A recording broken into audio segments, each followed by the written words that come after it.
ये भूमिका श्रेष्ठ हैं। नेपाल की पहली ट्रांसजेंडर महिला सांसद। नेपाल के होने वाले नए प्रधानमंत्री बालेन शाह और भूमिका में एक कॉमन चीज ये है कि ये दोनों एक ही पार्टी आरएसपी से चुनाव जीतकर पहली बार संसद पहुंचे हैं। बालेन शाह की तरह ही भूमिका की कहानी भी बड़ी दिलचस्प है। जन्म के समय भूमिका लड़का थी और उनका नाम कैलाश था। बाद में उन्होंने अपना नाम और रूप दोनों बदल लिया।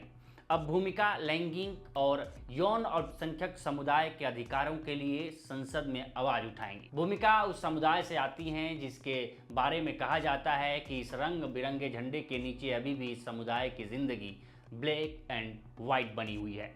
उन्हें लगातार अस्वीकार, अपमान और अत्याचार का सामना करना पड़ता है। बेरोजगारी और अभाव के बीच जीना पड़ता है। कई तरह की कानूनी जटिलताओं से गुजरना पड़ता है। अपनी इच्छाओं और आकांक्षाओं को दबाना पड़ता है। इस खुले समाज में भी खुद को छुपाकर जीना पड़ता है। वो कई मजबूरियों से घिरे हुए हैं। इन्हीं मजबूरियों से संघर्ष करते हुए भूमिका श्रेष्ठ अब नेपाल की संसद में सांसद के रूप में कानून बनाने के काम में अपना योगदान देने वाली हैं। उन्हें राष्ट्रीय स्वतंत्र पार्टी यानी आरएसपी ने समानुपातिक सूची से चुना है। निर्वाचन आयोग ने सोमवार शाम सूची जारी की, जिसमें उनका नाम भी शामिल है। इसके साथ ही भूमिका को संसद में प्रतिनिधित्व करने का मौका मिला है। भूमिका नेपाल की पहली महिला ट्रांसजेंडर सांसद बनेंगी। हालांकि इससे पहले साल 2008 में जब नेपाल ने अपना पहला संविधान सभा का निर्वाचन किया था, उस समय संविधान सभा में एशिया के पहले खुले समलैंगिक सांसद के रूप में सुनील बाबू पंत चुने गए थे। लेकिन संसद में महिला ट्रांसजेंडर के रूप में भूमिका पहली सांसद बनी है। भूमिका श्रेष्ठ का जन्म 1987 में काठमांडू के नैकाप में हुआ था। परिवार, स्कूल और समाज में भेदभाव और अपमान की वजह से उन्हें कक्षा 9 के बाद पढ़ाई छोड़नी पड़ी। साल 2005 में उन्होंने काठमांडू जिला प्रशासन कार्यालय से कैलाश श्रेष्ठ नाम से नागरिकता हासिल की, जिसमें उनका लिंग अन्य लिखा गया था। नेपाल में तीसरे लिंग को कानूनी मान्यता मिलने के बाद नागरिकता में अन्य लिंग रखने की व्यवस्था शुरू हुई थी। बाद में महिला पहचान के रूप में स्वीकार किए जाने की मांग करते हुए उन्होंने नागरिकता संशोधन के लिए पहल की। लिंग परिवर्तन के प्रमाण के साथ उन्होंने आवेदन किया। इसके बाद 5 अप्रैल 2021 को मंत्रिपरिषद के फैसले के मुताबिक उनके नागरिकता में संशोधन कर भूमिका श्रेष्ठ नाम और महिला लिंग कायम किया गया। इसे नेपाल में ट्रांसजेंडर पहचान की कानूनी मान्यता के तौर पर एक अहम कदम माना जाता है। भूमिका लंबे समय से ब्लू डायमंड सोसाइटी के साथ जुड़कर लैंगिक और यौनिक अल्पसंख्यक समुदाय के अधिकारों के लिए काम कर रही हैं। इसी संस्था में सक्रिय रहते हुए उन्होंने खुलकर अपनी पहचान स्वीकार की। उनकी सक्रियता के कारण एक अंतर्राष्ट्रीय संस्था ने उन्हें लैंगिक समानता के क्षेत्र में दुनिया के टॉप 100 युवाओं की सूची में भी शामिल किया था। उन्होंने अपनी जिंदगी के एक्सपीरियंस पर आधारित भूमिका तेस्रो लिंग को आत्मकथा नाम की नेपाली भाषा की किताब भी लिखी है। इसमें पहचान, संघर्ष और सामाजिक स्वीकृति की कहानी पेश की गई है। अब नीति निर्माण स्तर पर पहुंचने के बाद भूमिका लैंगिक और यौनिक अल्पसंख्यक समुदाय के मुद्दों को संस्थागत रूप से उठाने की तैयारी में है। उनके मुताबिक नेपाल के संविधान की धारा 12, 18 और 42 के माध्यम से इन समुदायों के अधिकारों को मान्यता देता है, लेकिन उनका पूरी तरह कार्यान्वयन नहीं हो पाया है।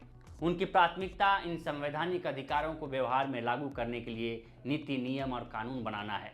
वो कहती हैं कि संविधान में अधिकार लिख देना काफ़ी नहीं है, उन्हें लागू करने के लिए साफ नीति और सिस्टम की ज़रूरत है। भूमिका शिक्षा, स्वास्थ्य, रोजगार और राज्य के अलग अलग निकायों में इन समुदायों की भागीदारी पर जोर देती हैं। वो लोक सेवा आयोग जैसे सार्वजनिक संस्थानों में भी समावेशी प्रतिनिधित्व की ज़रूरत की बात करती हैं। भूमिका सिर्फ लैंगिक और यौनिक अल्पसंख्यक समुदाय तक सीमित नहीं रहना चाहती।